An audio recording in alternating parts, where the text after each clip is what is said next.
Okay, the next one is this within range function.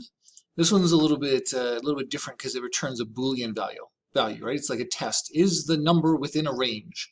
And if it is, return true, otherwise return false, right? So we're going to test if a provided number is within a given range. So the data that goes into the function is 3 values. The first one is the number to test, we'll call it n. Then there's a low value, right, the low end of the range, and a high value, the high end of the range. And it'll return true if the given number is within this range, inclusive, right? It can equal to low or equal to high. Otherwise, we return false. So for example here, right, 5 is my test number, and then the range is from 1 to 10.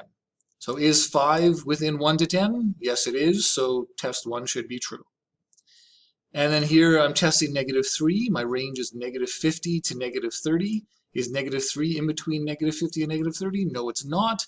So this function should return false. All right, so that's kind of the criteria for the function. I'm just going to copy this for a second. And again, I strongly encourage you to try to do this on your own. Pause the video, do it on your own, define the function, and then come back and watch me do it to see if you did it correctly. Okay, I am going to define my withinRange function like so. And my parameters, right, I need an n, the value to test, a low and a high for my range. And again, I think a lot of these functions are pretty small, right? They're pretty straightforward, pretty simple. We just return a message, do a calculation, 2-part calculation, and return the result. This one, I think I can simply return the result of my Boolean expression, right? I'm going to do a test. I'm going to test if n is greater than or equal to low, and n is less than or equal to high. Right? So this right here is a Boolean expression, right? Made up of 2 parts, right? It'll test this first, then the and connects the other part, and the and means that both of these have to be true in order for the whole expression to be true. So is n greater than or equal to low, and is it less than or equal to high, which means it's within this range, then it should return true or false.